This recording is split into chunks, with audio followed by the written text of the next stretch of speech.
So hello there, it's Chris Trimble, author of How Stella Saved the Farm. And this is one of a series of conversations with people who have taken the step of leading a book discussion about Stella in their own companies. And today I'm very pleased to be joined by Tony Llano, an executive at Deere and Company. Tony, welcome. Good morning, Chris. Thank you for having me. So, Tony, I understand that you were part of Deere's Global Technology Innovation Network. Can you tell us just a little bit about that group? Sure. So the Global Technology Innovation Network, which is co-led by Dr. John Reed and Mr. Jason Brantley at Deere and Company, executes innovation activities and also advanced marketing strategies to address often unarticulated customer needs and business opportunities across a variety of critical technology areas worldwide for Deere and Company.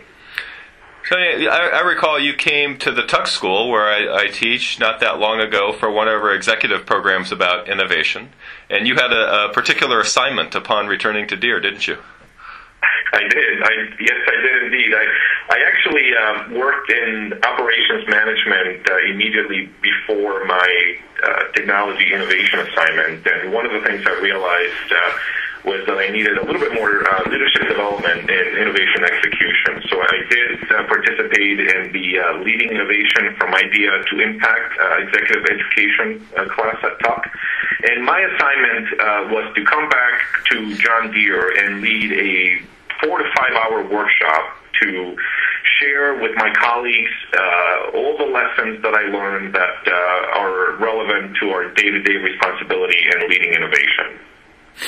And you decided as part of that to share the little parable, How Stella Saved the Farm.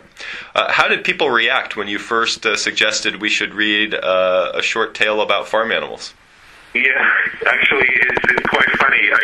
People chuckled a little bit because, obviously people have read Animal Farm and other things like that, so they understand the value of parables to try to share key messages with people. So, but generally they were very positive. I think the fact that Windsor is indeed a farm, albeit a very different kind of farm, I think that fact resonated with several people at John Deere, given our heritage and also given our commitment to those linked to the land. Yeah, and then what did people start saying after they had read the book?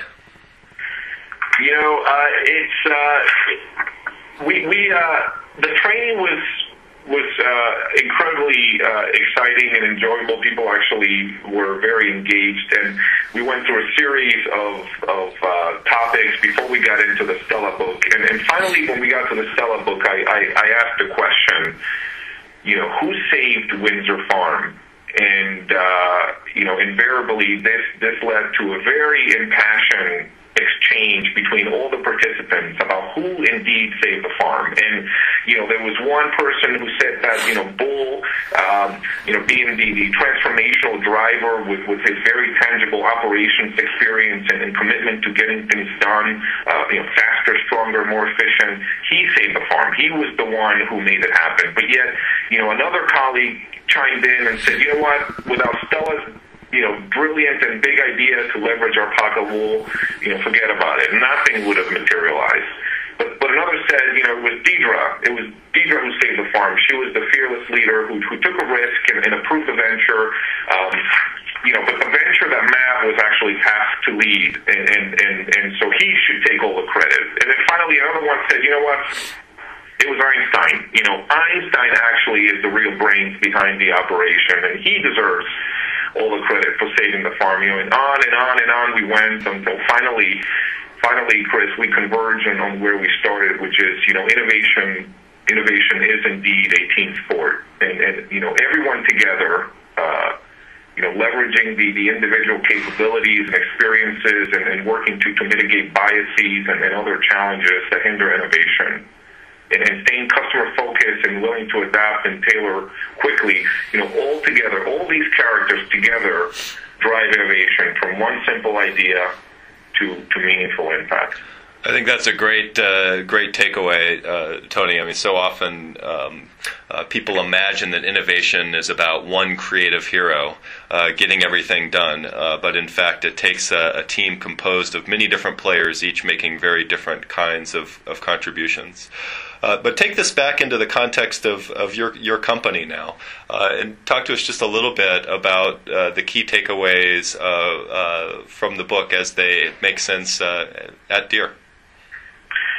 So, I reflected on this training recently, and from my perspective and experience, there are many relevant takeaways and lessons from how Stella saved the farm. But I think three resonate with me today, and the first is that we all individually and collectively have a responsibility to espouse corporate cultures that foster creativity and also challenge conventional wisdom and biases around leading innovation. And I think also counterbalance the dominant logic that are often embedded in existing processes and metrics and systems and even personalities that may hinder innovation. I think the second lesson learned is as Churchill clearly stated so many years ago, a big idea is merely, quote, the end of the beginning. Much work follows, and indeed, processes and methods need to be managed carefully to ensure that learning occurs early and often, and that transformational change actually has an opportunity to materialize, and that the opportunity to commercialize an idea is actually maximized and sustained. And then third and finally, conflicts are inevitable. We need to accept this fact. However, I believe we must not allow the inevitable forces that generate these conflicts to hinder the productive partnerships between the performance engine and the innovation teams. I think these partnerships, if managed effectively, and the operative word is managed, if managed effectively, these partnerships are the secret sauce to innovation, execution, success.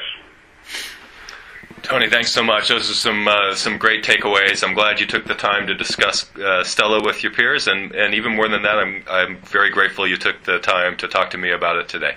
Thank you so much. Thank you, Chris. Have a great day.